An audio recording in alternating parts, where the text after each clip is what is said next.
She was declared killed in action 10 years ago. Her F-22 Raptor supposedly lost over hostile territory during a classified mission. Her funeral was attended by top military brass.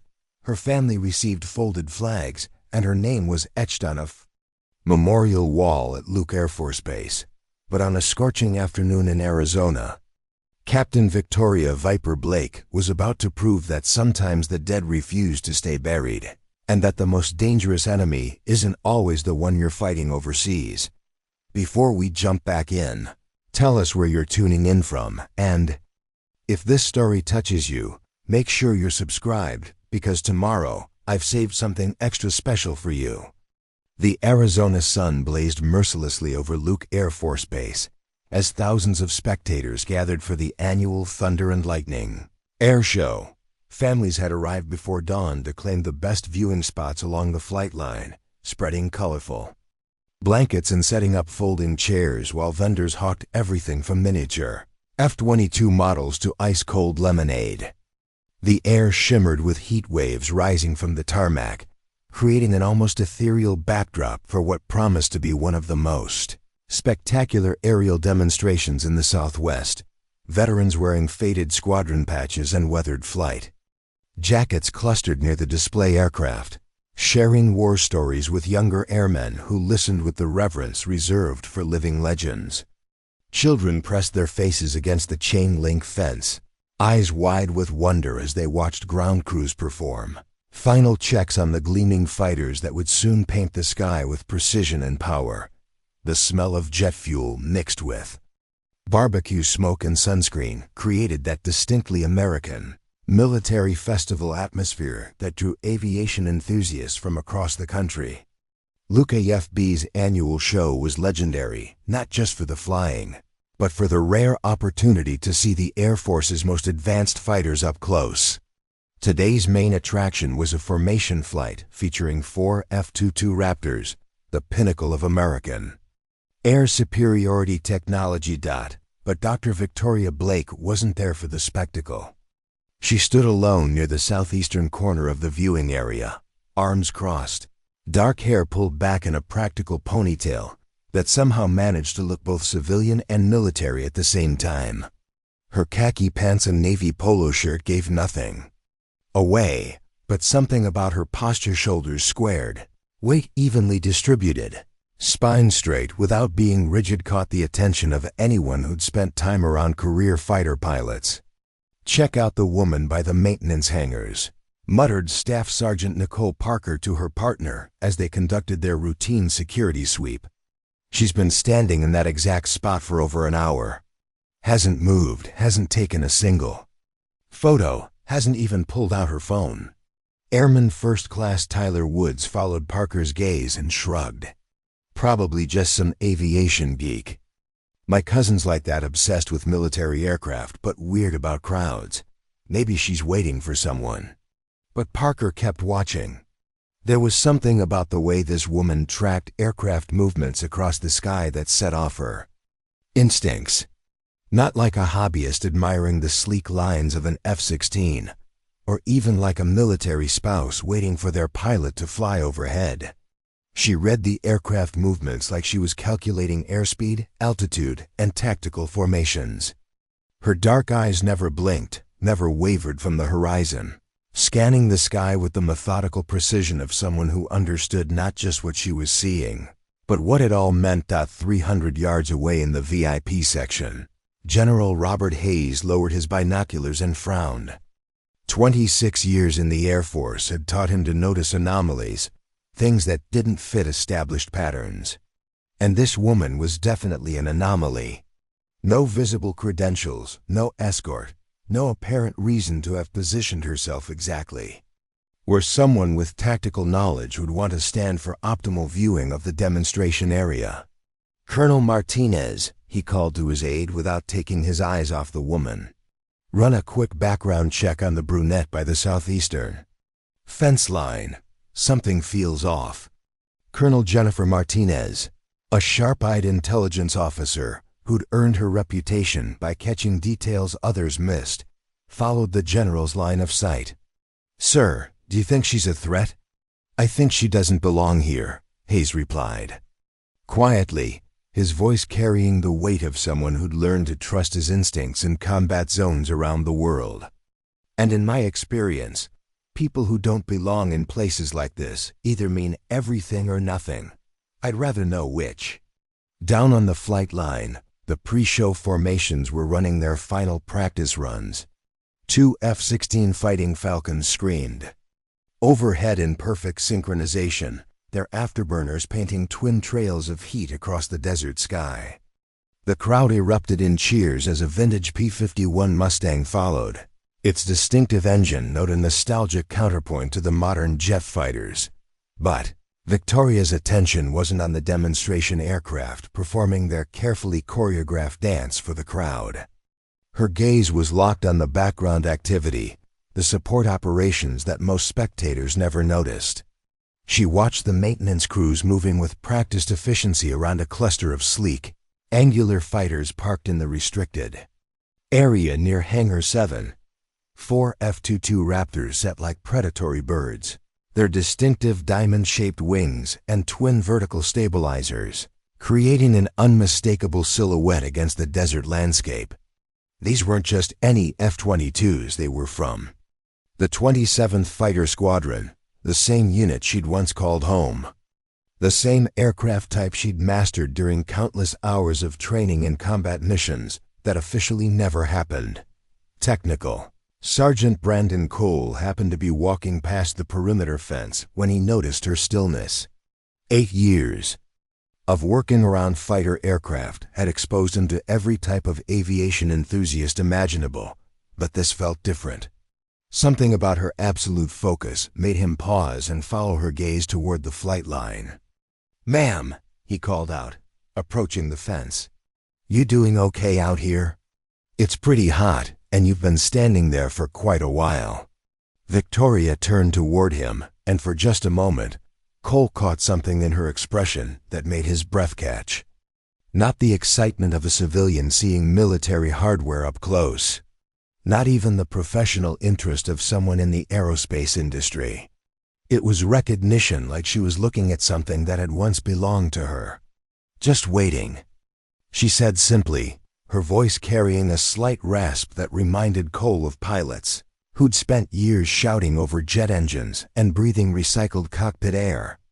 "Waiting for what?" he asked, genuinely curious now. She smiled then, but it wasn't entirely pleasant. There was something predatory about it, like a shark that had been circling in deep water and finally decided it was time to surface, for them. "To remember," she said cryptically. Before Cole could ask what that meant, the loudspeaker system crackled to life across the airfield. "Ladies and gentlemen, in 30 minutes you'll witness the lethal grace of 4 F-22 Raptors in a precision formation that showcases the technological superiority of American air power. These fifth-generation fighters represent the pinnacle of stealth technology and air-to-air combat capability." The crowd shifted forward eagerly, phones and cameras raised in anticipation. Victoria didn't move. She just kept staring at those 4 fighters sitting motionless on the tarmac, and Cole found himself wondering why watching her made his skin crawl with anticipation. In the command post, Colonel Martinez returned to General Hayes with troubling news displayed on her tablet. "Sir, I can't find anything on her. No matches in our visitor database, no military ID in the system, no press credentials. Her vehicle registration shows a current Arizona address, but beyond that, it's like she doesn't exist." Hayes felt a familiar cold knot forming in his stomach, the same feeling he'd gotten in Iraq when something was about to go very wrong. In his experience, people who didn't exist in military databases fell into 2 very distinct categories: deep cover intelligence operatives conducting authorized surveillance, or ghosts who were supposed to stay buried. "Keep monitoring her," he ordered, "and Colonel alert security to be ready, but do not approach unless I give direct authorization. If she's who I'm starting to think she might be, we're about to witness something unprecedented." As the minutes ticked down to the main event, Victoria finally moved. Just slightly, her right hand brushed against the hem of her polo shirt, revealing for the briefest moment a small tattoo on her wrist. It showed a stylized raptor's talon that no civilian would recognize, but every F-22 pilot in the Air Force would know by heart, the unofficial symbol of someone who'd flown missions that officially never happened. Someone who'd been erased from the records. Someone who was about to remind the world that the dead don't always stay buried, and that some truths are too powerful to remain hidden forever. The F-22's engines began their startup sequence with a sound that penetrated not just the air, but the very souls of everyone within a mile radius. Even at idle power, the twin Pratt & Whitney engines produced a distinctive whine that built to a thunderous roar, causing children to cover their ears while adults leaned forward, mesmerized by the raw power emanating from the sleek fighters. Victoria felt the sound differently than the rest of the crowd. The engine noise didn't just wash over her, it resonated through her body like a forgotten song suddenly remembered. Her hands, still crossed over her chest, trembled almost imperceptibly as muscle memory tried to reach for controls that weren't there. To execute pre-flight checks she hadn't performed in over a decade. In the lead F-22's cockpit, Major Daniel Cross ran through his final systems check with the practiced efficiency of someone who'd logged over 800 hours in the Raptor. The aircraft's advanced avionics painted a comprehensive picture of the airspace around Luke AFB on his multifunction displays, showing friendly aircraft, restricted zones, and the carefully planned demonstration route they'd rehearsed dozens of times. "Luke Tower, this is Viper Flight," Cross spoke into his helmet-mounted microphone. "Four-ship formation, all systems green, ready for demonstration sequence. Copy Viper Flight, you're cleared for takeoff. Execute demonstration pattern Bravo 7 as briefed. Weather is clear, winds calm, perfect flying conditions." But as Cross advanced his throttles and felt the F-22's engines spool up to military power, something unusual appeared on his peripheral display. A small icon had materialized in the lower right corner of his tactical awareness, screened something he'd never seen in all his time flying the Raptor. "Viper 2, you seeing anything strange on your displays?" Cross asked his wingman, Lieutenant Ryan Foster, who was running through final checks in the aircraft parked beside him. Foster leaned forward, studying his instruments. "Negative lead. All systems showing normal." "What are you seeing?" Cross tapped the mysterious icon with his gloved finger. The symbol was barely visible, just a small designation that read, "Legacy Protocol Standby." It pulsed once faintly, then remained steady. "I've got some kind of legacy protocol showing up. Never seen it before in any of our training." What neither pilot knew was that buried deep in the F-22's original programming, installed during the aircraft's initial production run in the early 2000s, were several recognition subroutines designed to activate only under extremely specific circumstances. One of them was triggered by biometric signatures, voice stress patterns, electromagnetic field recognition, and proximity sensors detecting personnel who'd been encoded into the aircraft's memory during its early testing and operational phases. Personnel like Victoria Blake, except the system still knew her by a different name and rank. Captain Victoria Viper Blake, test pilot, cleared for black operations, presumed killed in action. March 2014. Down on the ground, General Hayes continued his surveillance of the mysterious woman through his binoculars. His aide, Colonel Martinez, had returned with increasingly troubling information that was painting a picture Hayes didn't like. "Sir, I ran deeper searches on our mystery woman. No active military records, but I found something interesting in the archived files. There's a gap in our pilot personnel records from 2012 to 2015. Several files that were classified, so high they don't even show up as redacted entries. They're just missing. Missing how?" Hayes demanded, his attention now fully focused on Martinez rather than the woman by the fence. like they were deliberately purged, not archived or transferred to other agencies. Completely deleted from our systems. And Sir... Martinez hesitated, clearly uncomfortable with what she was about to report. Spit it out, Colonel. The facial recognition software I ran shows a 94% match with someone who should be dead. Captain Victoria Blake, F-22 test pilot, reported killed in action during a classified mission over Syria in March 2014. But here's the thing. The security footage from today's entrance gates shows her walking through the visitor checkpoint. But we have no record of any credentials being scanned or validated. It's like the system recognized her and just ... let her through. Hayes lowered his binoculars and turned to face his aide directly. Are you telling me our security system has some kind of ghost protocol?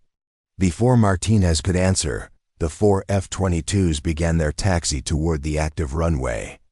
The crowd's excitement was palpable as the sleek fighters moved with predatory grace, their angular stealth designs seeming to absorb the desert sunlight rather than reflect it.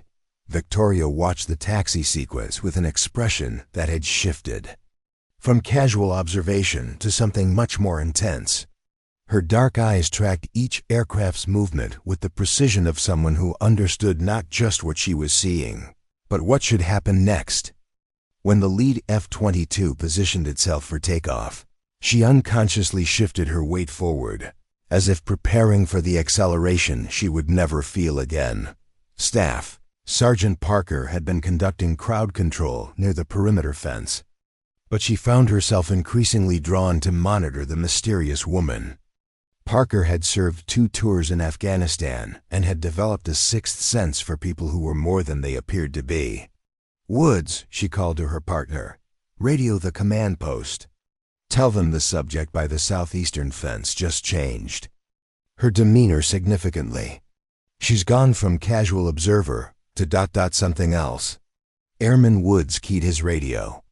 Command post, this is Security Team 3. Requesting guidance on female subject, southeastern viewing area. Behavior pattern has shifted from passive to active monitoring. The response came back immediately. Security 3, maintain observation. Only, do not approach unless specifically ordered. General Hayes is personally monitoring this situation. Woods looked at Parker with raised eyebrows. Since when does a 2-star general personally monitor random civilians at an air show? Parker studied the woman again, noting details she'd missed before. The way she stood wasn't just confident, it was the stance of someone accustomed to being in command. The way she tracked the aircraft wasn't casual appreciation, it was tactical assessment. And most telling of all, the slight smile playing at the corners of her mouth wasn't the expression of someone enjoying a show, it was the look of someone who knew something was about to happen. Woods, Parker said quietly, I don't think she's a random civilian. The 4 F-22s lined up on the runway in formation, their engines cycling up to full military power. The sound was overwhelming, a physical force that seemed to shake the very air around Luca FB. But as the lead aircraft began its takeoff roll, something unprecedented occurred. In Major Cross's cockpit, the mysterious legacy protocol icon suddenly changed. Instead of standby, it now read recognition protocol active, biometric match confirmed. Luke Tower Viper lead. Cross radioed, his voice tight with confusion. I'm showing some unusual system behavior. My tactical display is indicating some kind of recognition protocol I've never seen before. Viper lead tower. Explain the nature of your system anomaly. Tower, the aircraft seems to be recognizing someone. I know how that sounds, but my displays are showing a biometric match with someone designated as Viper Prime with override authority. In the command post, General Hayes grabbed his radio. Viper lead, this is General Hayes. Continue with your demonstration as planned, but report any further anomalies immediately. On the ground, Victoria had taken her first steps away from the fence. For the first time since arriving at the base, she moved with clear purpose, walking slowly but deliberately toward the active runway area. Security personnel throughout the viewing area noticed the movement, hands instinctively moving toward their radios. But General Hayes's voice crackled through every earpiece on the frequency. All security personnel, do not interfere with the female subject moving toward the flight line. Observe only. This is a direct order. Because Hayes was beginning to understand what he was witnessing. The mysterious woman, the missing records, the F-22's unusual system behavior, it was all connected. Someone who'd been erased from the system was announcing her return, and she was doing it in the only way that would be impossible to ignore or cover up. As the four F-22s lifted off the runway and began their climbing turn toward the demonstration area, Victoria Blake continued her walk across the tarmac. And for the first time in 10 years, she was heading home. The F-22 formation climbed into the azure Arizona sky with the supernatural grace that had made the Raptor legendary among fighter aircraft. Unlike conventional fighters that seemed to fight their way into the air through brute force, the F-22s appeared to simply detach from the earth, rising on invisible currents like predators that had never quite belonged to the ground anyway. Victoria watched the formation execute their initial climb with an expression that shifted from intense observation to something much deeper, a complex mixture of pride, loss, and anticipation that only someone who had once commanded such aircraft could understand. As the four fighters banked left to begin their demonstration pattern, she could see the lead pilot's helmet through the canopy, could imagine his confusion as his aircraft systems responded to protocols he'd never been trained to understand. Preparing and narrating this story took us a lot of time, so if you are enjoying it, subscribe to our channel. It means a lot to us. Now back to the story. In the lead F-22, Major Cross was experiencing something that defied everything he thought he knew about the aircraft he'd been flying for 3 years. The Raptor's flight control system was subtly altering its responses, becoming more intuitive, more responsive to his inputs. It was as if the aircraft was remembering something, flight characteristics and capabilities that weren't in any manual he'd ever studied. Viper 2, you noticing anything different about your bird? Cross asked his wingmen as they settled into their demonstration altitude. Lieutenant Foster's voice crackled back through the radio. Affirmative, lead. My systems are showing enhanced performance parameters I've never seen before. It's like the aircraft just unlocked something. What neither pilot understood was that the F-22's advanced flight control computers were accessing archived flight profiles buried deep in their memory banks, profiles created during the aircraft's black testing phase when experimental capabilities were being pushed far beyond the public specifications. Capabilities that had been classified so deeply that even current F-22 pilots weren't aware they existed. On the ground, Victoria had reached the edge of the active flight line. Security personnel surrounded her now, maintaining a respectful distance but clearly ready to intervene if ordered. Their weapons remained holstered, their postures more confused than threatening, thanks to General Hayes's explicit instructions to observe rather than engage. Technical Sergeant Cole, who had first spoken to Victoria at the fence, approached General Hayes in the VIP area. "Sir, I interacted with that woman earlier. There's something you should know. She recognized those F-22s, not just as aircraft, but specifically, like she knew them personally." Hayes studied the woman through his binoculars as she stood calmly in the middle of his flight line, seemingly oblivious to the security presence around her. "What did she say to you, Sergeant?" "She said she was waiting for them to remember, sir. At the time, I thought she meant the crowd, or maybe the media. But now—" Cole gestured toward the formation of F-22s that was beginning their first demonstration. "Pass. I think she meant the aircraft themselves." Colonel Martinez had been coordinating with various intelligence agencies through her secure tablet, and the information she was uncovering painted an increasingly clear but disturbing picture. "Sir, I've been in contact with Air Force personnel." "Command, there was indeed a Captain Victoria Blake in the F-22 program. She was involved in something called Project Steel Eagle, a black testing program that supposedly ended in 2014 when she was killed during a mission over Syria." "Supposedly?" Hayes repeated, never taking his eyes off the woman standing on his tarmac. "Sir, the more I dig, the more inconsistencies I find. Her death was reported by a CIA liaison officer who has since disappeared from all government databases. The mission she supposedly died on has no official record.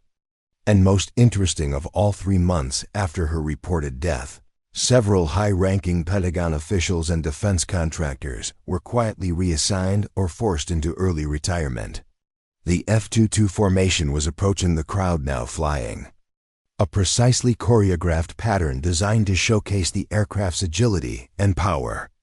But as they passed overhead, something extraordinary happened that made the crowd gasp in unison. The lead F-22 suddenly executed a sharp barrel roll that wasn't part of the planned demonstration. The maneuver was flawless, a display of aerial artistry that showcased the Raptor's incredible agility, but it was completely unauthorized. "Viper lead, you're deviating from the planned demonstration profile," Luke Tower radioed with obvious concern. Major Cross's voice came back tight with confusion. "Tower, that maneuver was not pilot-initiated. My aircraft executed that roll autonomously. I repeat, I did not command that maneuver."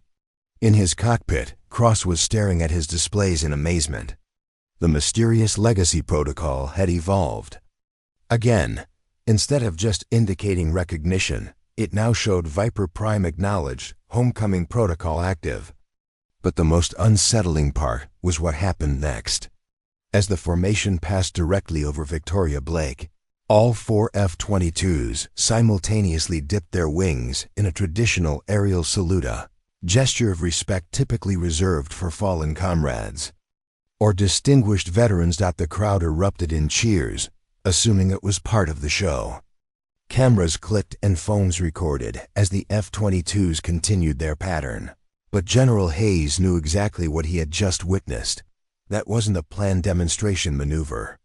It was recognition machine acknowledging pilot, aircraft saluting their former commander. Victoria had stopped walking. She stood in the center of the flight line now, no longer hiding at the periphery, no longer invisible.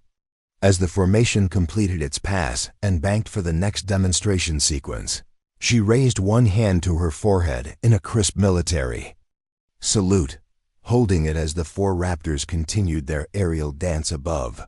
Staff Sergeant Parker, watching through binoculars from her security position, felt a chill run down her spine. "Sir," she radioed to the command post, "the subject just returned a military salute to the formation. That's not the behavior of a civilian observer." Colonel Martinez looked up from her tablet with an expression of growing understanding. "General, I just accessed some sealed Air Force intelligence files. Captain Victoria Blake wasn't just any F-22 pilot. She was the primary test pilot for the aircraft's classified capabilities, stealth penetration systems, electronic warfare suites, and weapon systems that are still classified above top secret. According to these files, she developed many of the tactics and procedures that current F-22 pilots use, but she's never been credited because her work was classified." Hayes felt the pieces of a decade-old puzzle clicking together in his mind. What else do those files say about her supposed death? "Sir, there's a final entry in her personnel file that's marked Eyes Only POTUS level. It's just 2 lines. Subject possesses information vital to national security. Truth will surface when operationally necessary." The F-22 formation was beginning its second demonstration pass when Major Cross realized that his aircraft was no longer entirely under his control. The Raptor was responding to his inputs, but it was also executing subtle maneuvers and system activations that he wasn't commanding. It was as if the aircraft had awakened some deeper programming, some protocol that superseded normal operational parameters. Luke Tower, Viper lead, cross-radioed, his voice betraying his growing concern. I need to report that my aircraft is accessing flight profiles and capabilities that aren't in our technical manuals. My displays are showing mission parameters for operations that I've never been briefed on. In the tower, the air traffic controller looked to his supervisor with obvious confusion. This was far beyond anything in their emergency procedures manual. On the ground, Victoria Blake watched the second pass with the calm expression of someone who had been expecting this moment for 10 years. As the lead F-22 approached her position, she could see Major Cross's helmet through the aircraft's canopy, could imagine his confusion and concern as his Raptor remembered capabilities and protocols that predated his training. She understood that feeling intimately. She had lived it for 3 years before certain people decided that her knowledge was too dangerous to remain in the hands of someone with a conscience. General Hayes made a decision that would change everything. Grabbing his radio, he broadcast, "On all security frequencies, all units, stand down. Do not attempt to interfere with either the demonstration or the individual on the flight line." I repeat, this is a direct order, observe only, because Hayes was finally beginning to understand what he was witnessing. This wasn't a security breach or a confused civilian wandering into a restricted area. This was a ghost pilot announcing her return to the world that had tried to erase her. And judging by the F-22's responses, the aircraft remembered exactly who she was. As the formation banked for their third pass, Victoria Blake smiled for the first time since arriving at Luke Air Force Base.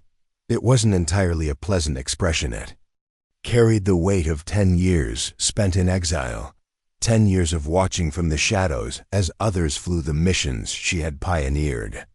But it was also the smile of someone who was finally ready to reclaim her place in the sky. The F-22 formation was beginning its third demonstration pass when the impossible happened.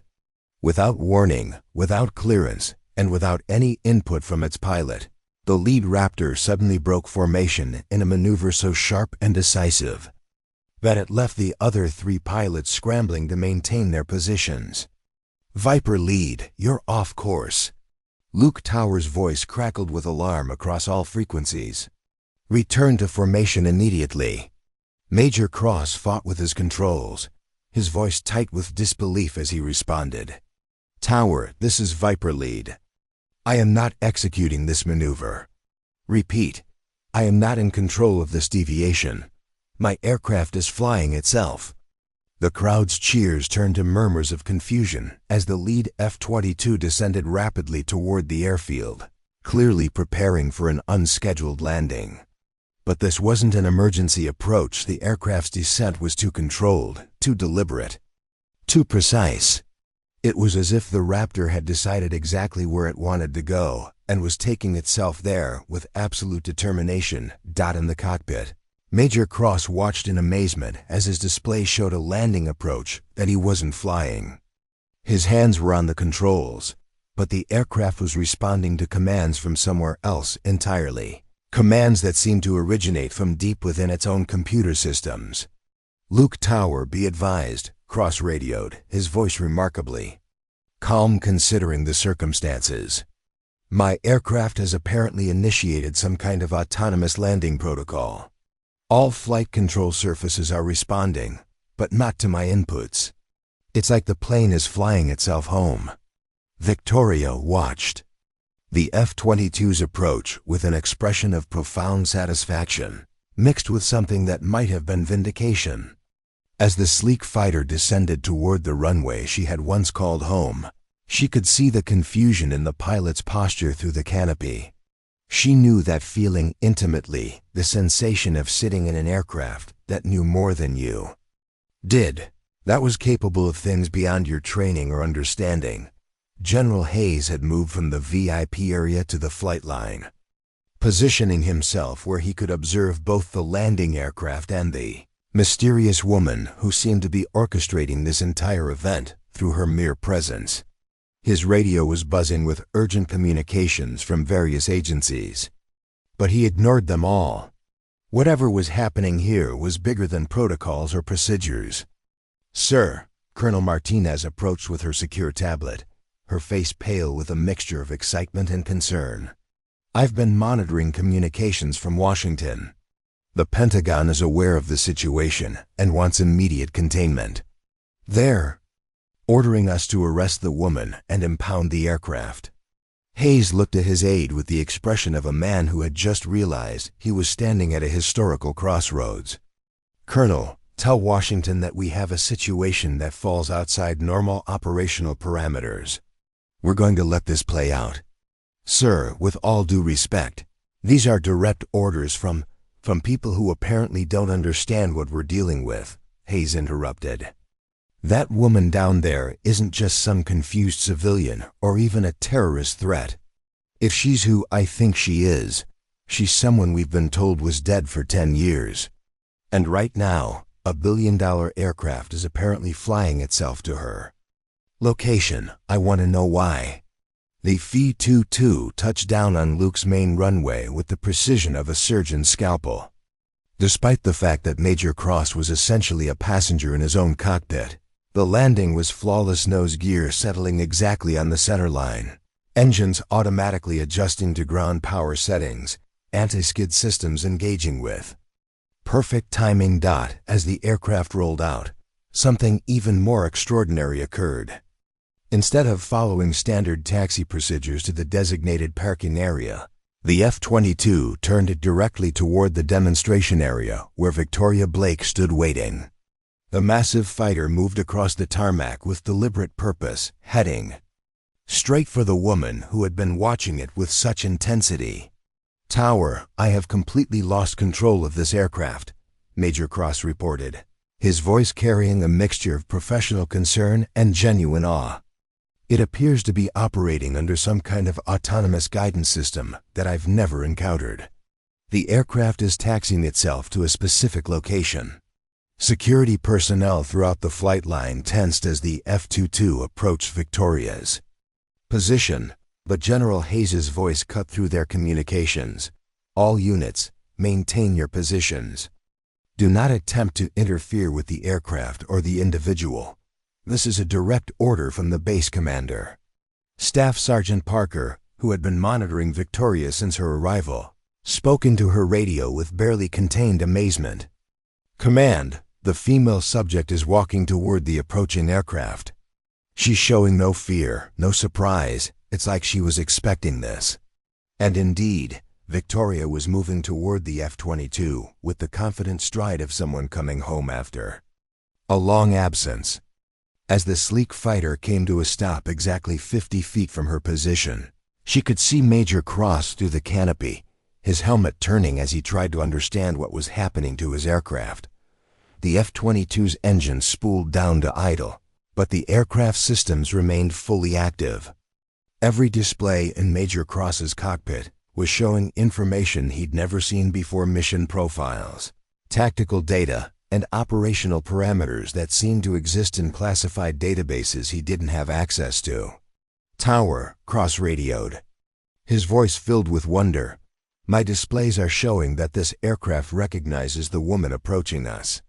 According to my tactical computer, she's listed as the primary authorized pilot for this specific airframe. The system is showing her clearance level is something called Black Omega, a classification I've never heard of." Victoria approached the F-22 like someone greeting an old friend after years of separation. When she reached the aircraft's side, she placed one hand flat against its matte gray stealth coating, and something extraordinary happened that was caught by dozens of cameras and phones throughout the crowd. The fighter's navigation lights began pulsing in a slow, steady rhythm that matched a human heartbeat. Status indicators on the aircraft's exterior cycled through patterns that weren't part of any standard operational display. It was as if the machine was responding to her touch, recognizing her presence at some fundamental level. Inside the cockpit, Major Cross stared at his instruments in complete disbelief. Every system on the aircraft was responding to this woman's proximity. Displays were lighting up with historical data, mission records, and flight profiles that span back over a decade. The aircraft's computers seemed to be telling him a story, the story of its real pilot, its original commander, someone who had shaped its very capabilities. "Jesus Christ," Cross whispered into his microphone, forgetting radio protocol entirely. "Tower, this aircraft's memory banks are showing flight hours and mission data for someone who supposedly died 10 years ago. According to these records, this woman has more time in the F-22 than our entire squadron combined." Victoria stepped back from the aircraft and looked up at the crowd of officials, security personnel, and media representatives who had gathered to witness this unprecedented event. When she spoke, her voice carried clearly across the tarmac, amplified by the strange acoustic properties of the massive fighter beside her. "My name is Captain Victoria Blake," she announced, her words striking the assembled crowd like a thunderbolt. "United States Air Force, Service Number 4821 Delta November 77 Bravo. I was reported killed in action on March 15, 2014, while flying the classified mission in this very aircraft." She gestured toward the F-22, which seemed to settle more firmly onto its landing gear, as if relaxing in her presence. The mission was successful. The aircraft returned safely. But the people who sent me decided that what I had seen, what I had accomplished, was too dangerous to acknowledge officially. So they buried me along with the truth. General Hayes stepped forward, his mind racing through the implications of what he was hearing. "Captain Blake, if that's who you are, you've been dead for 10 years. How is that possible?" Victoria's smile was sharp as a blade, carrying the weight of a decade spent in exile. "Because sometimes, General, the only way to survive in this business is to let them think you're dead. The question is whether the Air Force is ready to acknowledge that I'm very much alive and that I've spent 10 years gathering evidence of why they tried to kill me in the first place." The crowd had grown silent, sensing they were witnessing something far beyond a simple airshow demonstration. Camera phones captured every moment as Victoria Blake stood beside the F-22 that had apparently flown itself to her location, like a ghost made flesh beside the machine that remembered her better than the Air Force that had tried to erase her. And in that moment, everyone present understood they were witnessing the resurrection of someone who had been buried, not just in official records, but in the classified depths of operations that officially never happened. The silence that followed Victoria's announcement was deafening. Across the flight line, thousands of spectators stood frozen, cameras still recording, trying to process what they had just heard. A dead pilot standing beside an F-22 that had apparently flown itself to her location was beyond anything their minds were prepared to accept. General Hayes was the first to break the spell. Moving closer to Victoria with the measured steps of someone approaching a potentially dangerous situation, he studied her face with the intensity of a man trying to solve a puzzle that could define his career. "Captain Blake," he said carefully, "I'm going to need to see some identification." Victoria reached into her khaki pants and withdrew something that made Hayes's blood run cold. It was a military ID card that showed her photograph, but it was printed on the older format used over a decade ago. More disturbing than its age was the clearance level listed, Black Omega Level 9A classification, so high that Hayes had only heard whispered references to it in the most classified briefings of his career.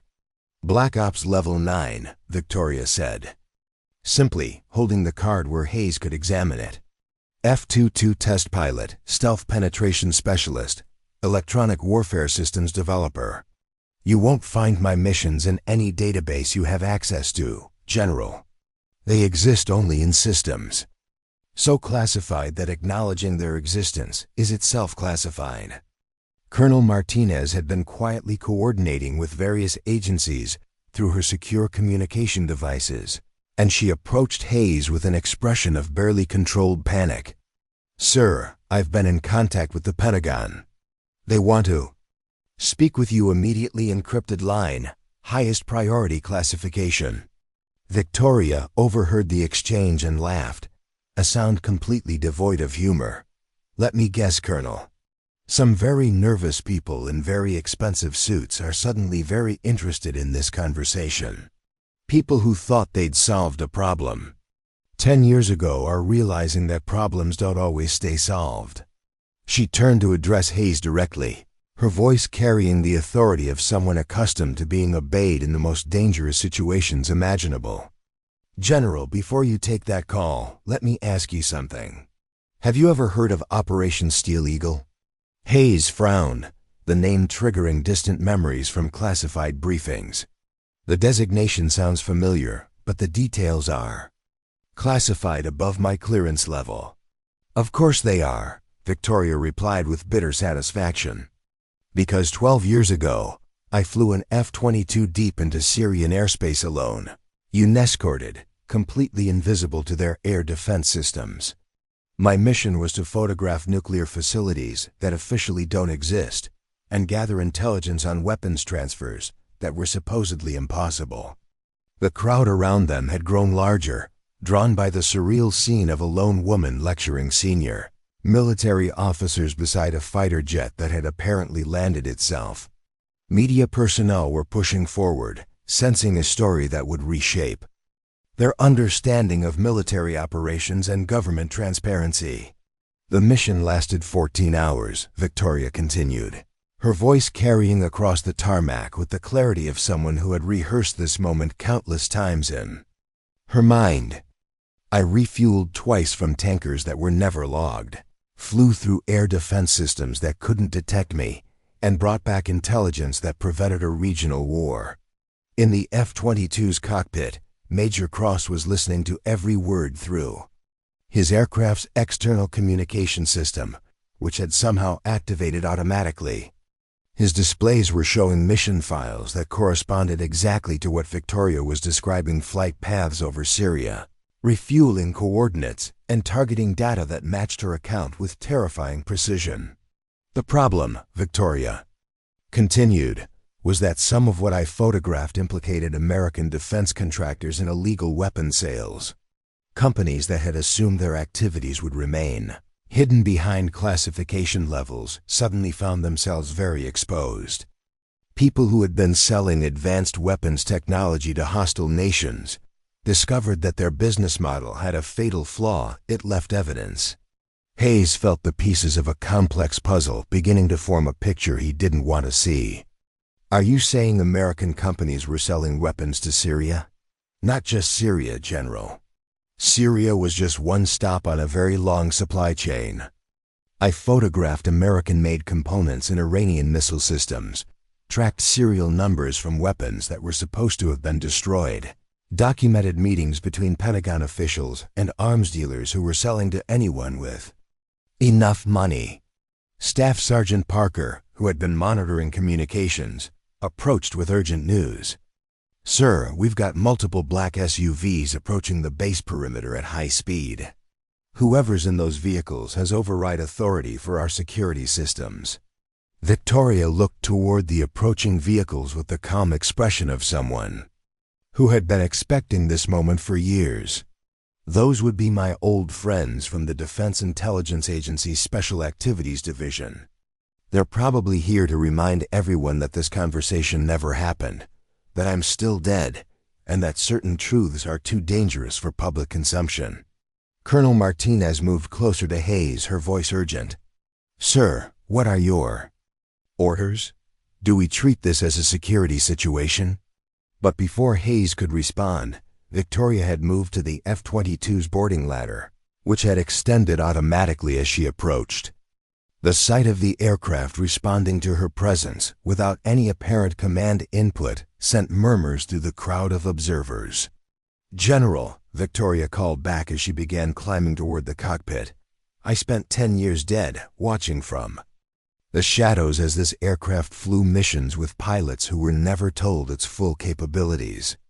watching as families were told their loved ones died in training accidents when they actually died protecting American interests in conflicts that don't officially exist.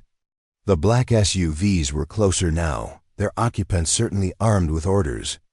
That didn't include allowing Victoria Blake to simply fly away.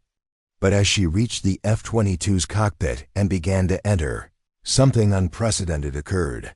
The fighter's defensive systems activated with a sound like electronic thunder. Every electronic device within 200 yards suddenly went dead. Cell phones, cameras, radio equipment, even the engines of the approaching vehicle simply shut down as the Raptor's electromagnetic warfare suite engaged in what could only be described as a protective mode. In the sudden, eerie silence that followed, Victoria's voice carried clearly across the flight line as she settled into the pilot's seat that had been waiting for her for 10 years.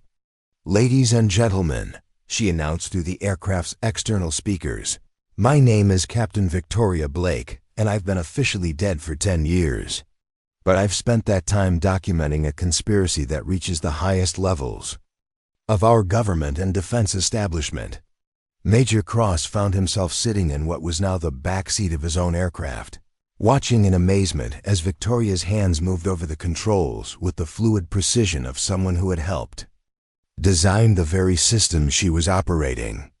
"Ma'am," Cross managed to say, "I can't allow unauthorized personnel to operate this aircraft." Victoria glanced back at him with an expression that mixed sympathy with determination. "Major, according to this aircraft's computers, I have override authority that supersedes any current chain of command. Now you can either strap in and learn something about how this bird really flies, or you can climb down that ladder and explain to your superiors why you let $1 billion aircraft depart without its designated pilot." The young pilot stared at the woman who had just claimed ownership of his F-22, seeing in her eyes the unmistakable look of someone who had flown alone into the darkest corners of classified operations and returned with secrets that could reshape history. "Are you really who you say you are?" Cross asked quietly. Victoria's hands continued their work on the pre-flight sequence as she answered, "Major, I helped design the stealth systems on this aircraft. I developed the electronic warfare capabilities you've never been trained to use. I flew the first black operations this plane ever completed, and according to the official record, I died in its cockpit defending secrets that certain people thought were too dangerous to survive." She looked back at him one more time as the F-22's engines began their startup sequence. "So yes, Major, I'm exactly who I say I am. The question is whether you're ready to learn the truth about what this aircraft can really do and what your government has been hiding from you for the past 10 years.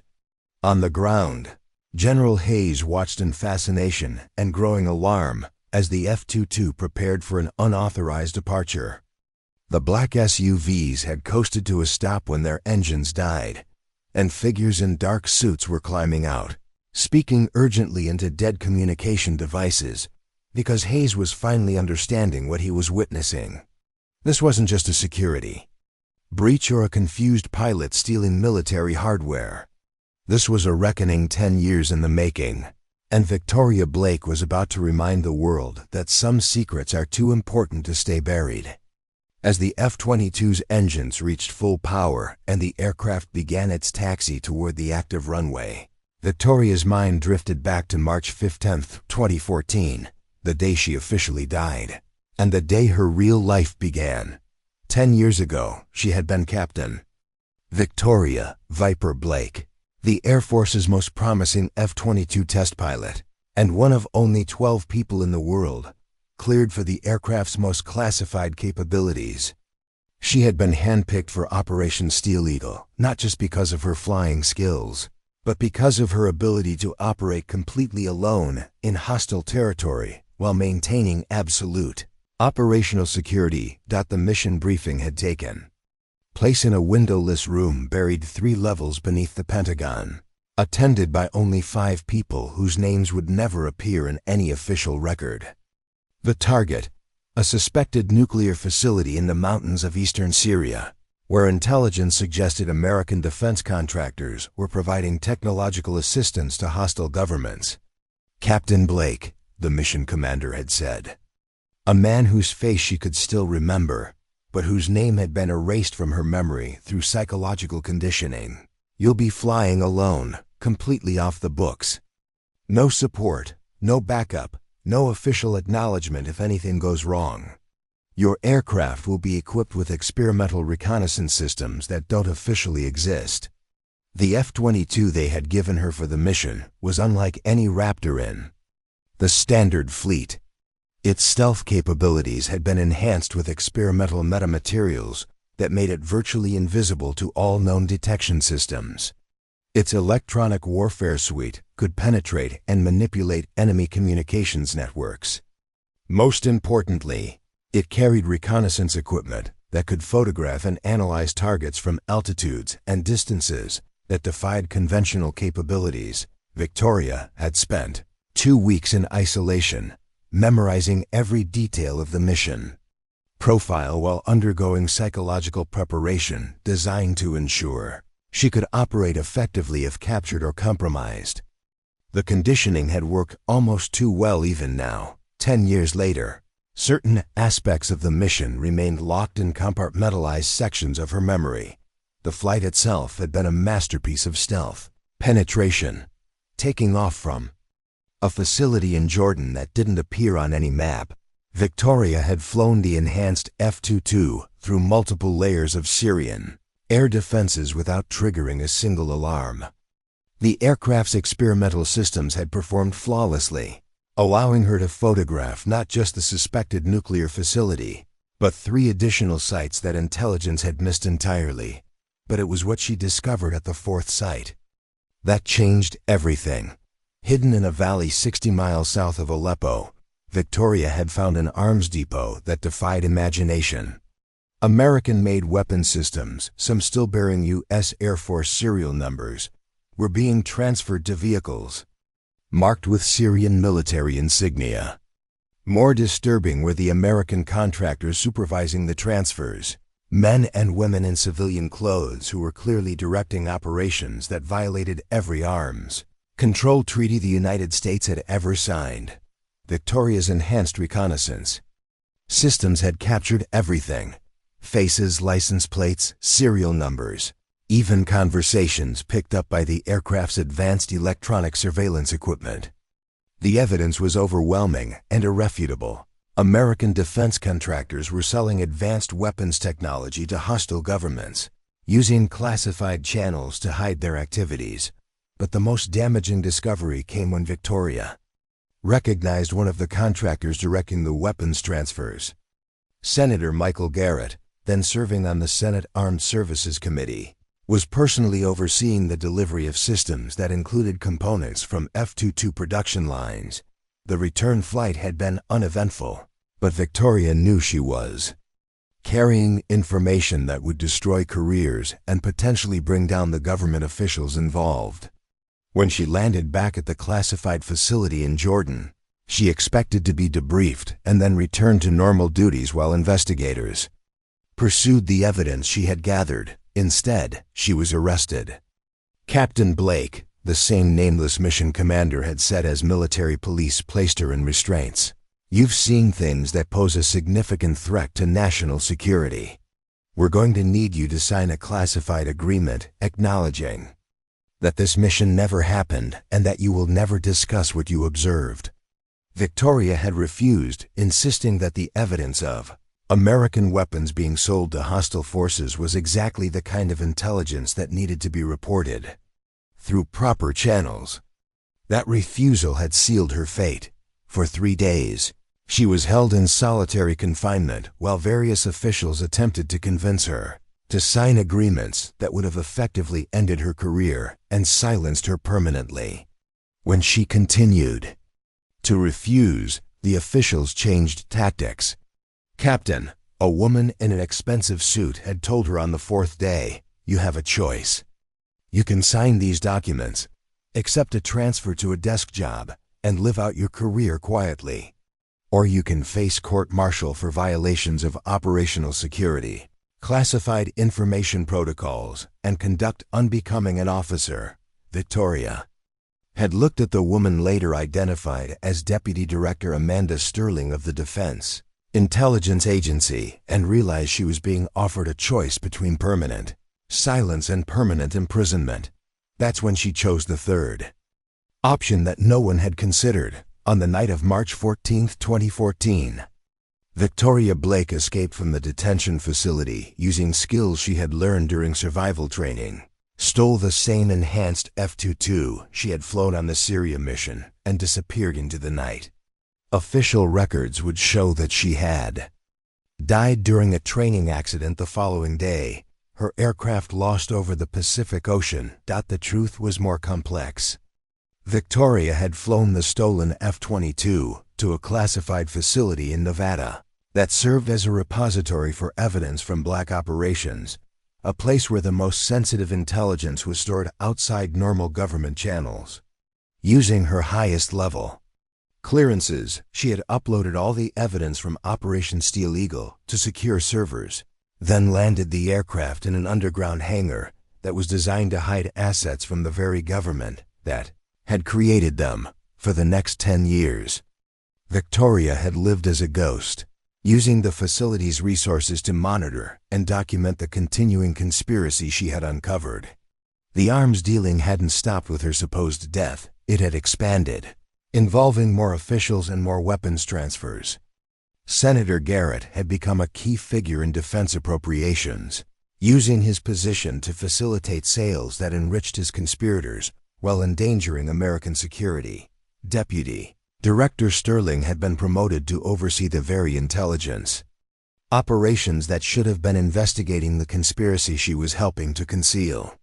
The contractors Victoria had photographed in Syria had formed a new company, Raptor Defense Systems, that held exclusive contracts for F-22 maintenance and upgrades, giving them access to the most sensitive American military technology. But Victoria had documented it all from her hidden facility, building an airtight case against the entire network while preparing for the day when she would emerge from the shadows to expose the truth. That day had finally arrived.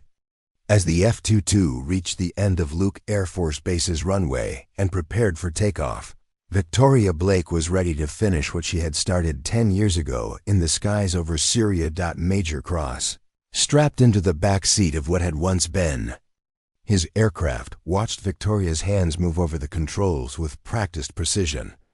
"Captain, where exactly are we going?" Victoria smiled as she advanced the throttles and felt the familiar sensation of the F-22's incredible power pushing her back into her seat. "Home, Major, to the place where this all began and where it's all going to end." The F-22 lifted off into the Arizona sky, heading toward a destination that didn't appear on any official aviation chart, carrying a pilot who had been dead for 10 years and evidence that would bring down a conspiracy that reached the highest levels of American government. 30,000 feet above the Nevada desert, Victoria began to tell Major Cross the rest of the story, the parts that no official record would ever acknowledge. The truth about how a decorated Air Force captain had been transformed into a ghost, who spent a decade gathering evidence against her own government. "The facility we're heading to," Victoria explained as she guided the F-22 through airspace that was officially restricted, but somehow recognized their approach, was built during the Cold War as a backup repository for intelligence too sensitive for normal channels.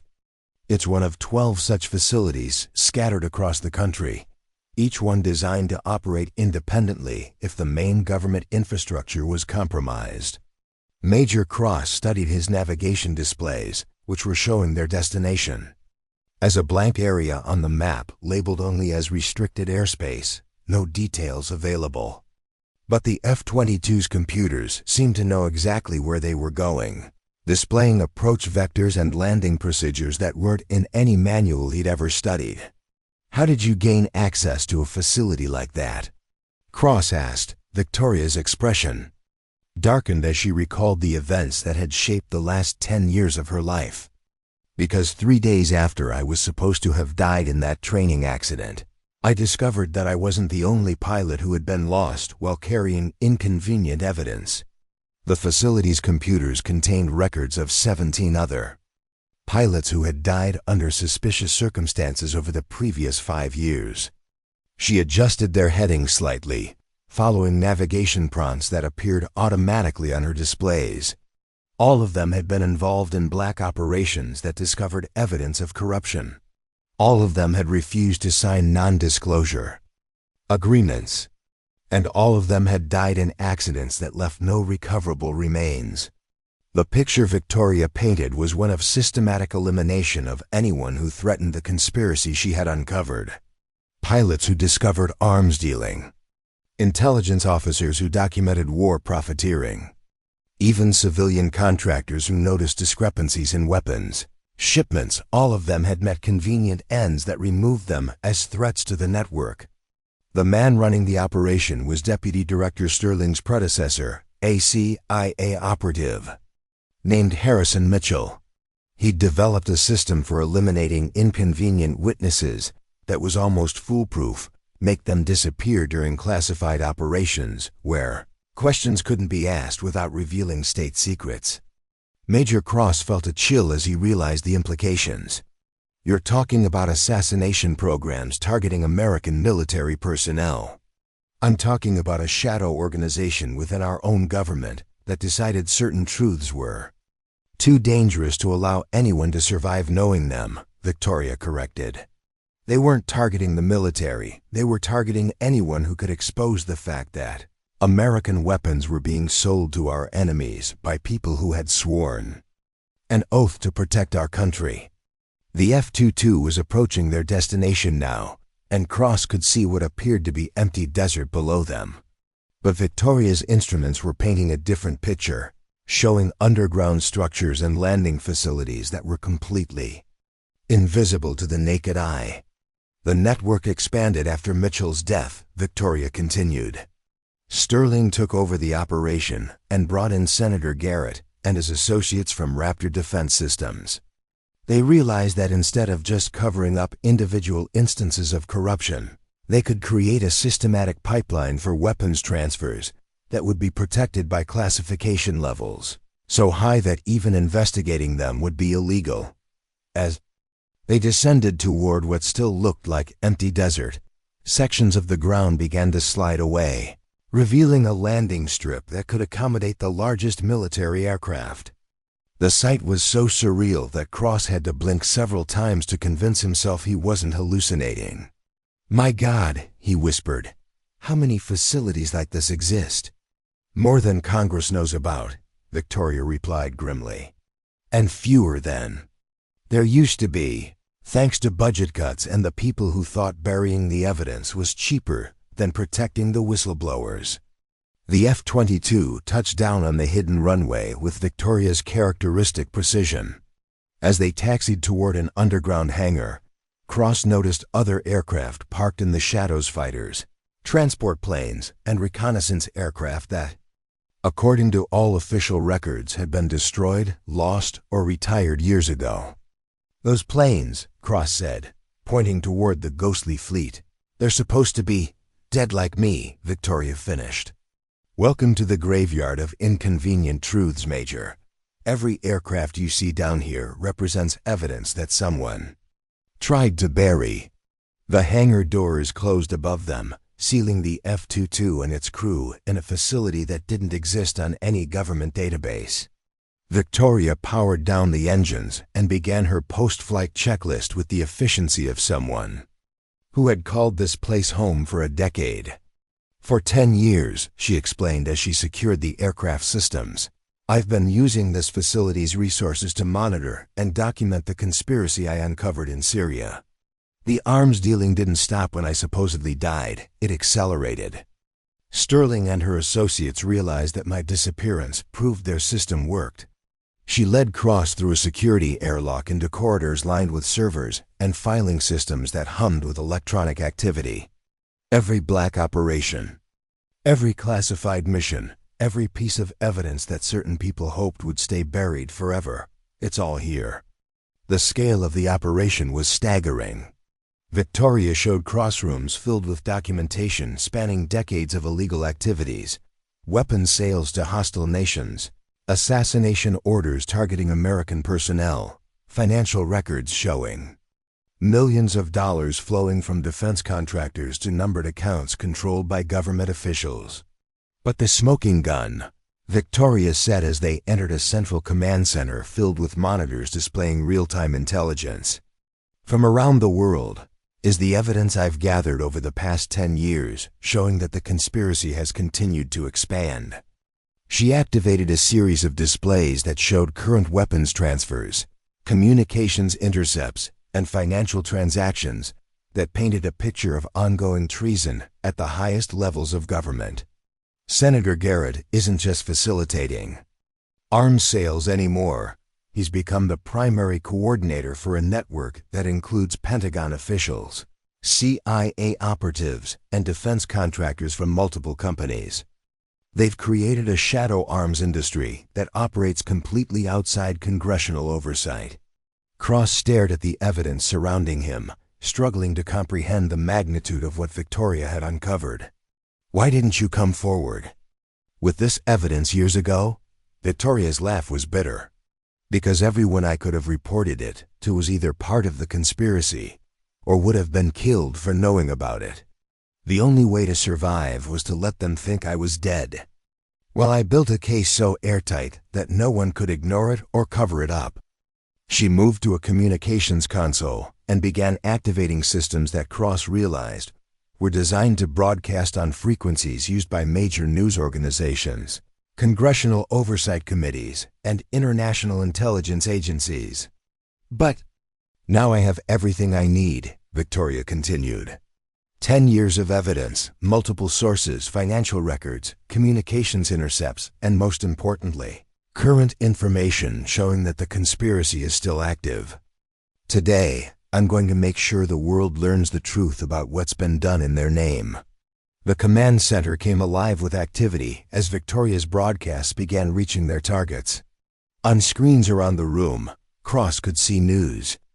Organizations beginning to receive the massive data dump that Victoria had spent a decade preparing.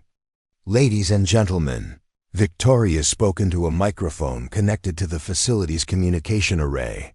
"My name is Captain Victoria Blake, United States Air Force. I've been officially dead for 10 years. But I've spent that time documenting a conspiracy that reaches the highest levels of our government." As the evidence flowed out to the world, Cross realized he was witnessing history in the making. The woman beside him wasn't just exposing corruption. She was destroying a shadow network that had operated in the darkness for over a decade, protected by classification levels and the assumption that dead pilots couldn't tell their stories. But Victoria Blake had proven that assumption wrong. And now, the world was about to learn that some truths are too important to stay buried, even when the cost of revealing them is everything. The data transmission began at exactly 4:47 p.m. Eastern Standard Time, and within minutes, newsrooms across 3 continents were scrambling to verify and contextualize what would become the largest intelligence leak in American history. Victoria's decade of meticulous documentation was flooding into secure servers at major news organizations, congressional oversight offices, and international intelligence agencies simultaneously. In the hidden command center, Victoria monitored the global response on multiple screens showing real-time reactions from around the world. Major Cross watched in amazement as news alerts began appearing on networks from CNN to BBC to Al Jazeera, all struggling to process the massive volume of classified information that was suddenly in their possession. The evidence is organized into 12 primary categories, Victoria explained as she coordinated the broadcast from multiple transmission points to ensure no single agency could block the release. Arms trafficking, assassination programs, financial corruption, congressional infiltration, weapons technology transfers, black site operations, eliminated witnesses, corporate conspiracy, international law violations, constitutional violations, ongoing operations, and what I call the smoking gun files, evidence of current criminal activity that proves the conspiracy is still active. The first major news outlet to break the story was the Washington Post, whose national security reporters had been working frantically to verify the documents since receiving them. Their preliminary report, published online just 43 minutes after the transmission began, sent shockwaves through the political establishment. Breaking: secret documents reveal decade-long arms trafficking conspiracy involving Pentagon officials, CIA operatives, and members of Congress. Presumed dead Air Force pilot emerges with evidence of systematic assassination program targeting military whistleblowers. But the Washington Post was just the beginning. Within 2 hours, news organizations across the globe were publishing detailed analyses of the evidence Victoria had provided. The scope of the conspiracy dwarfed previous scandals involving not just individual corrupt officials, but an entire shadow network that had operated with impunity for over a decade. In Washington, D.C., emergency meetings were being called at the highest levels of government. The president's chief of staff was awakened at his Virginia home with news that would reshape the political landscape for years to come. 3 sitting senators, including Armed Services Committee Chair Michael Garrett, were being directly implicated in arms trafficking operations that had generated hundreds of millions of dollars in illegal profits. Victoria monitored the government's response through communication intercepts that her facility's advanced systems provided in real time. "They're panicking," she told Cross as encrypted phone calls between various officials appeared on her displays. "Sterling is trying to coordinate damage control while Garrett is demanding that the entire story be classified as a national security threat, but their panic was justified. The evidence Victoria had released wasn't just overwhelming, it was irrefutable. Financial records showing payments from arms dealers to government officials. Communications proving direct coordination between Pentagon personnel and weapons traffickers. Video surveillance from black sites showing the elimination of witnesses who had threatened to expose the conspiracy. Most damaging of all were the recordings Victoria had made during her own interrogation 10 years earlier, when Deputy Director Sterling and her associates had explicitly outlined their plan to eliminate anyone who possessed evidence of the arms trafficking network. "Listen to this," Victoria said as she played an audio file through the command center speakers. Sterling's voice was crystal clear. "Captain Blake poses an unacceptable risk to ongoing operations. Her knowledge of the Syrian network could compromise assets we've spent years developing. If she won't sign the non-disclosure agreements, we'll have to pursue more permanent solutions." Major Cross felt his blood run cold as he listened to senior government officials casually discussing the murder of an American military officer. "They actually recorded themselves planning to kill you?" "They recorded everything," Victoria replied. Grimly, the arrogance of people who thought they were untouchable. They never imagined that their own surveillance systems could be turned against them. The international response was swift and devastating. NATO allies began demanding explanations for how American weapons had ended up in the hands of terrorist organizations.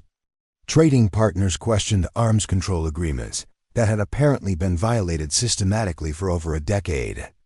Most critically, several countries announced they were suspending military cooperation agreements, pending investigation of the allegations. But the domestic political earthquake was even more severe. Within hours of the story breaking, protesters had gathered outside the Capitol, demanding the immediate resignation of everyone implicated in the scandal. Senator Garrett's office was surrounded by federal marshals.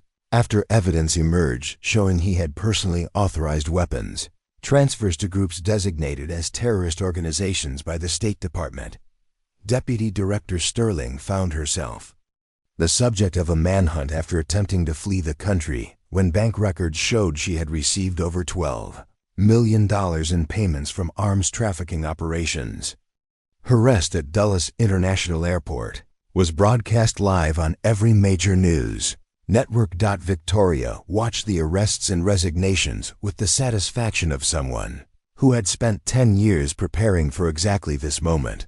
But she knew the real victory wasn't in the exposure of individual corrupt officials.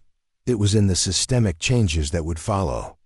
"Major," she said to Cross as they monitored congressional leaders calling for emergency hearings, "what you're witnessing isn't just the exposure of a conspiracy. It's the destruction of a shadow system that has operated outside constitutional oversight for decades." Cross was studying the evidence displays, still struggling to comprehend the magnitude of what Victoria had uncovered. "How did you manage to document all of this while staying hidden?" "Because the same classification systems they used to protect their criminal activities also protected me," Victoria explained. "This facility officially doesn't exist, which means anyone trying to find me would have to acknowledge operations they're not supposed to know about. I've been hiding in plain sight within their own black programs." She pulled up a final set of documents that showed the scope of reforms that would be necessary to prevent future conspiracies. "The Phoenix Protocol that allowed me to operate independently is being expanded to protect other whistleblowers. New oversight mechanisms are being created to prevent the kind of classification abuse that allowed this conspiracy to flourish. Most importantly, a new generation of service members is learning that their oath to the Constitution supersedes any order from any superior officer." The broadcasts were reaching their climax now, with evidence of ongoing criminal activities forcing immediate government action. Federal agents were raiding offices of defense contractors across the country. Military personnel involved in unauthorized weapons transfers were being arrested at bases from Virginia to California. The entire shadow network that had operated with impunity for over a decade was being systematically dismantled. But Victoria knew the most important victory was yet to come. On her communications display, she could see that families of pilots who had died in training accidents over the years were finally learning the truth about their loved ones' service. Veterans who had been silenced by classification agreements were finding the courage to speak about missions that had officially never happened. "The shadows are full of heroes, Major," Victoria said as she prepared to make her final broadcast. "People who served with honor in operations that couldn't be acknowledged, who sacrificed everything for missions that officially never existed. Today, we start bringing them into the light."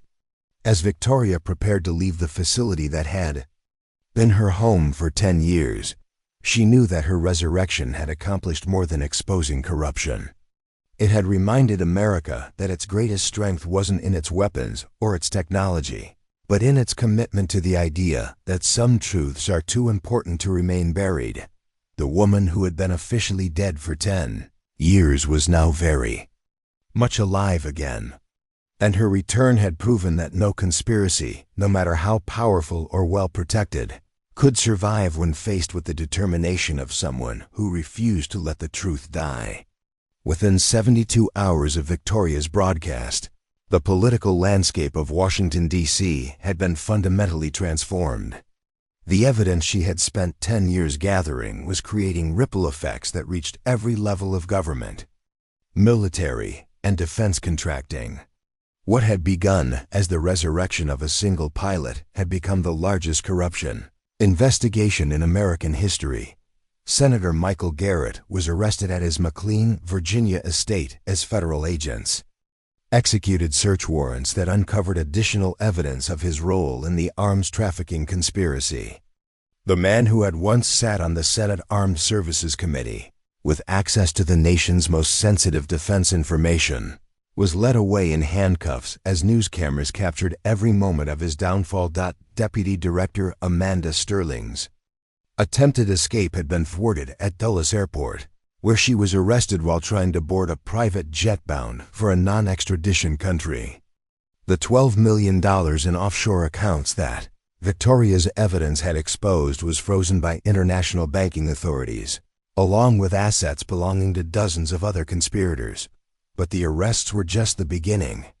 Victoria's Evidence had provided federal prosecutors with an airtight case that stretched across multiple agencies and branches of government.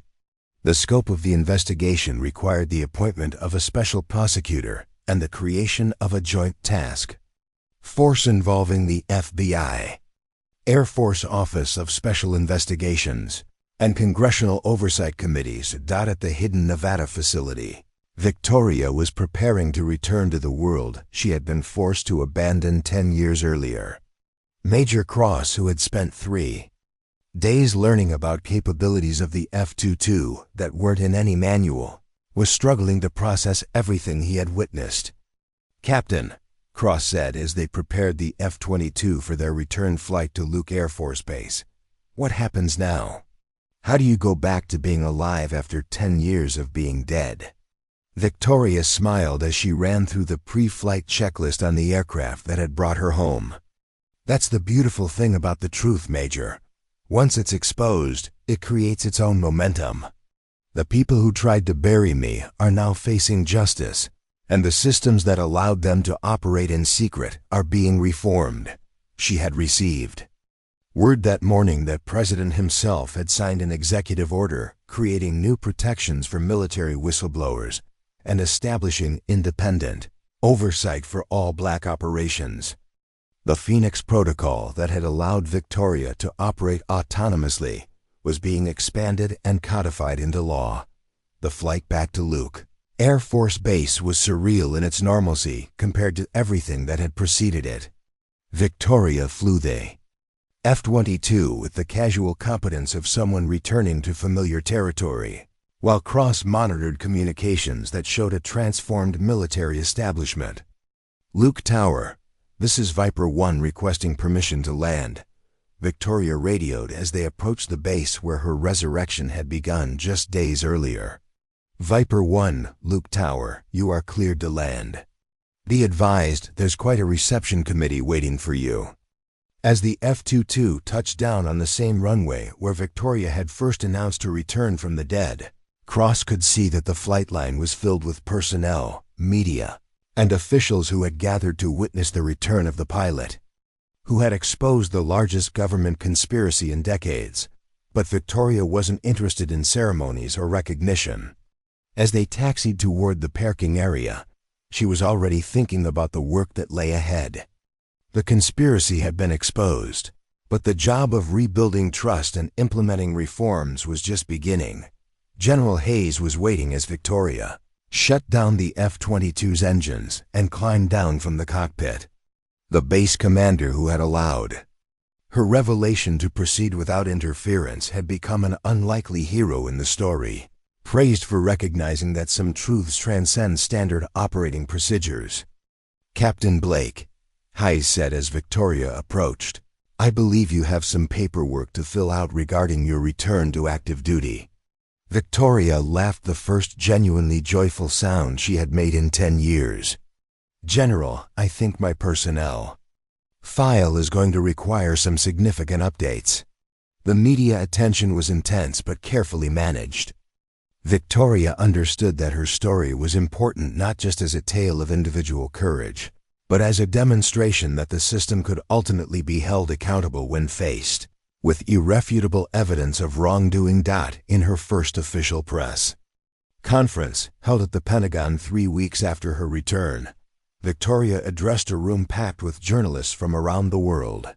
The questions were predictable but important. How had she survived? What had motivated her to spend 10 years gathering evidence? What changes needed to be implemented to prevent future conspiracies? "The most important thing to understand," Victoria told the assembled media, "is that this was never about revenge or personal vindication. This was about ensuring that service members who discover evidence of wrongdoing have a path to report it without fear of retaliation. It was about proving that no one, regardless of their position or clearance level, is above the law." The trials that followed were swift and decisive. Federal prosecutors, armed with Victoria's meticulously documented evidence, secured convictions against 17 individuals involved in the conspiracy. Senator Garrett received a sentence of 25 years in federal prison. Deputy Director Sterling was sentenced to life, without parole, after additional evidence emerged showing her direct involvement in the deaths of multiple witnesses. But perhaps the most significant outcome was the systemic reform that Victoria's revelations had triggered.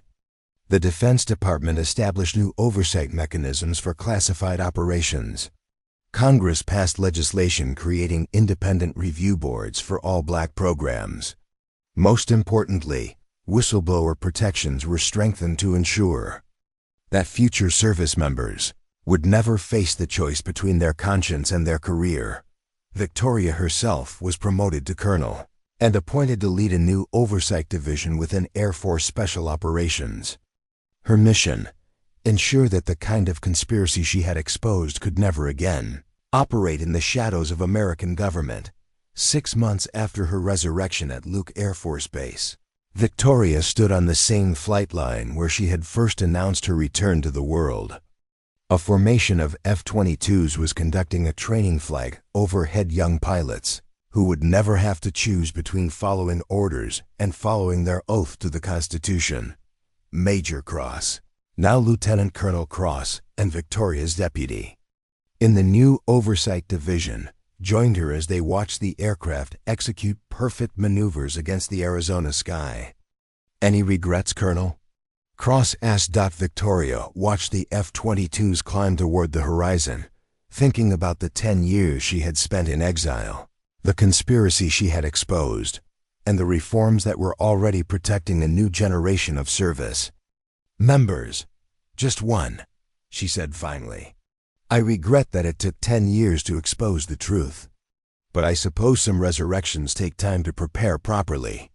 As the formation disappeared into the distance, Victoria Blake, no longer dead, no longer hidden, no longer silenced, smiled and walked back toward the hangars where her real work was just beginning. 2 years after the day a dead woman landed an F-22 at an air show, Colonel Victoria Blake sat in a Senate hearing room, facing a panel of lawmakers who were still working to understand the full implications of the conspiracy she had exposed. The hearings had been ongoing for 18 months, each session peeling back another layer of corruption that had infected the highest levels of the military-industrial complex.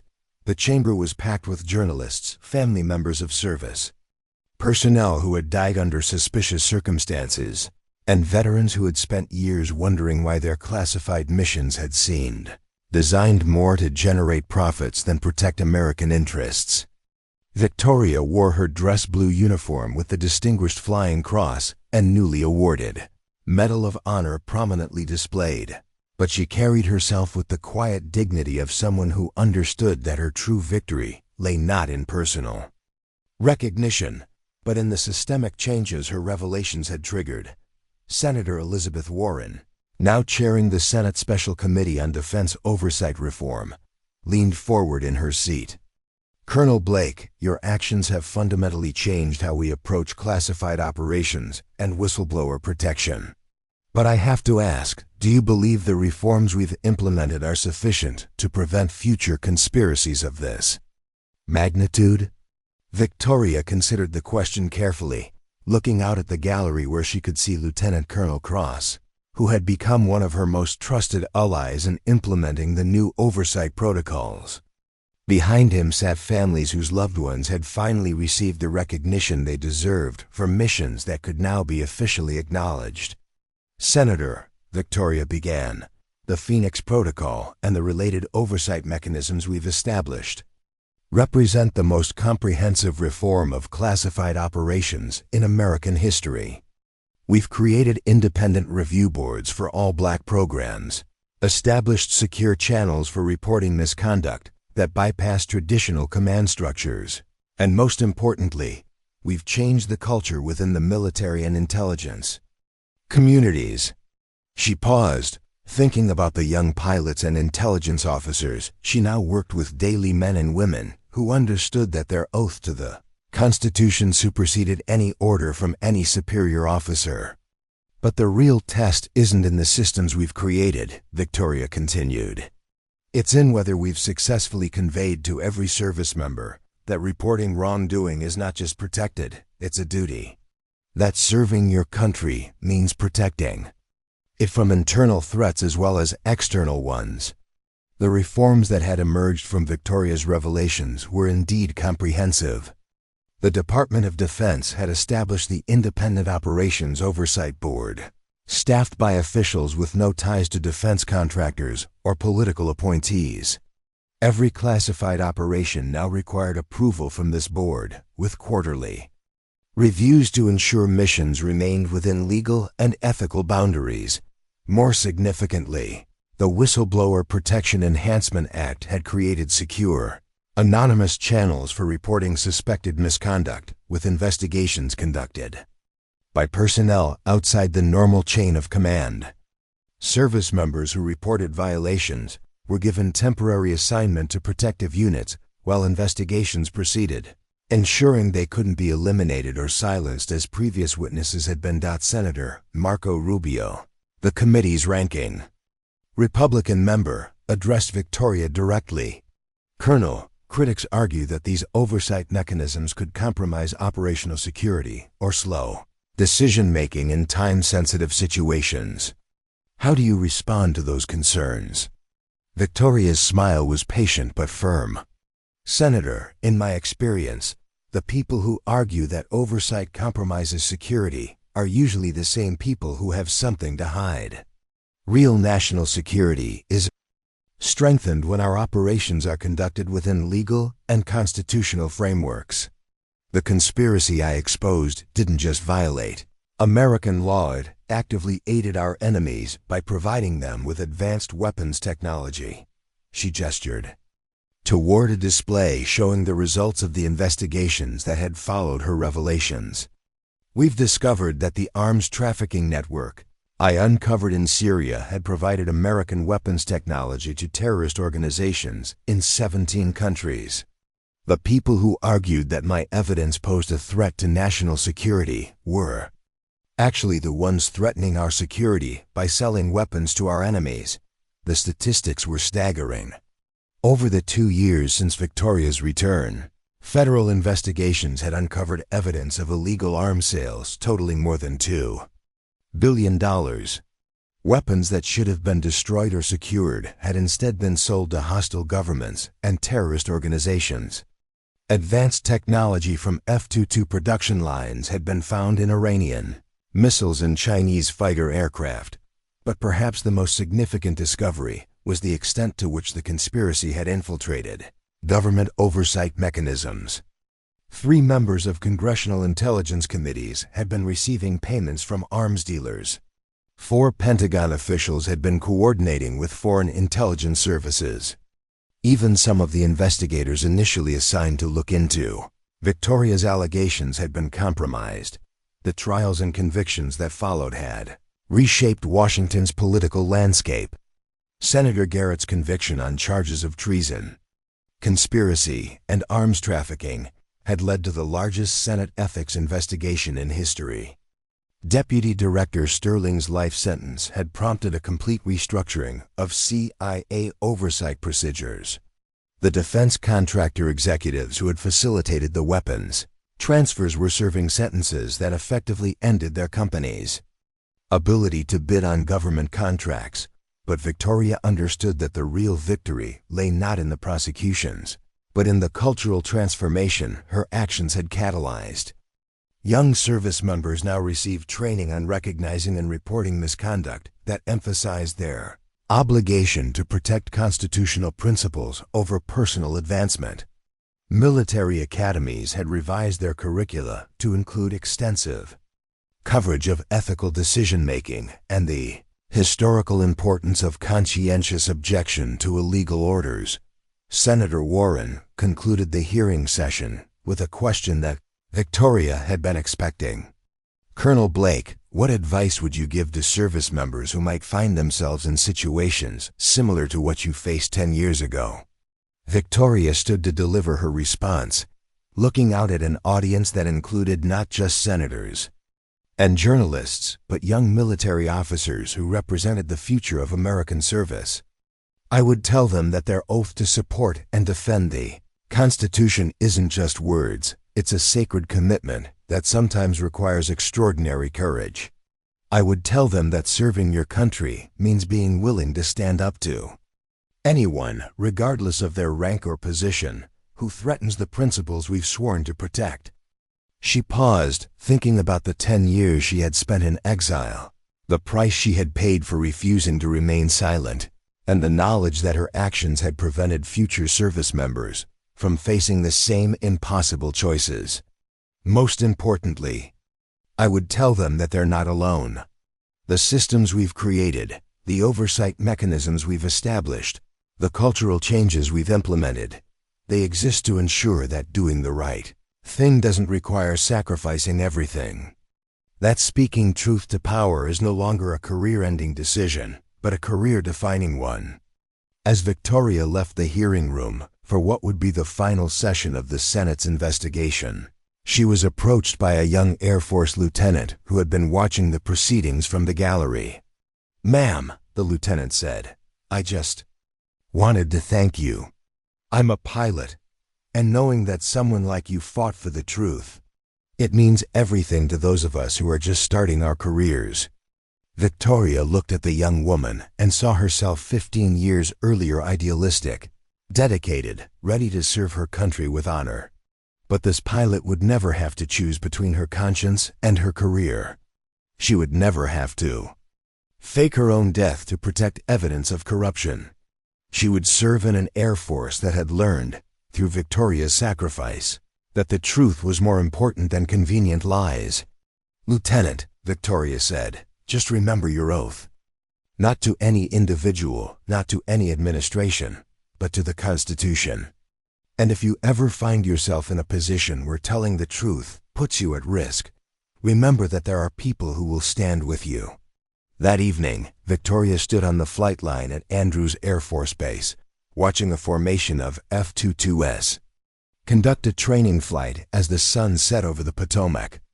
The aircraft moved through the sky with the same deadly grace she remembered from her own flying days, but they were piloted by men and women who would never have to compromise their integrity for political convenience. Her phone buzzed with a text message from Lieutenant Colonel Cross, who was coordinating training exercises for the new oversight protocols at Luke Air Force Base. "Ma'am, thought you'd want to know we just graduated our first class of ethics and oversight specialists. 100% pass rate, and every single graduate signed up for advanced training in constitutional law." Victoria smiled and typed back, "That's what it was all for." As she walked toward her car, ready to return to the life she had built in the light after 10 years in the shadows, Victoria Blake reflected on the strange journey that had brought her from death back to life. She had been erased from the records, buried beneath lies and classification stamps, transformed into a ghost by people who thought the truth was too dangerous to survive. But the truth, she had learned, has a way of resurrecting itself. Sometimes it takes 10 years. Sometimes it requires stealing a fighter jet and broadcasting secrets to the world. Sometimes it demands that the dead come back to life to remind the living what honor really means. And sometimes, if you're very determined and very patient, the truth doesn't just set you free. It liberates an entire system that had forgotten the difference between secrecy and corruption, between national security and personal protection, between serving your country and serving yourself. The woman who had once been dead was now very much alive. And her resurrection had reminded America that its greatest strength lay not in its weapons or its technology, but in its commitment to the principle that some truths are too important to remain buried. The ghost had returned to the light, and the light had made her and her country free. Up next, you've got 2 more standout stories right on your screen. If this one hit the mark, you won't want to pass these up. Just click and check them out. And don't forget to subscribe and turn on the notification bell so you don't miss any upload from us.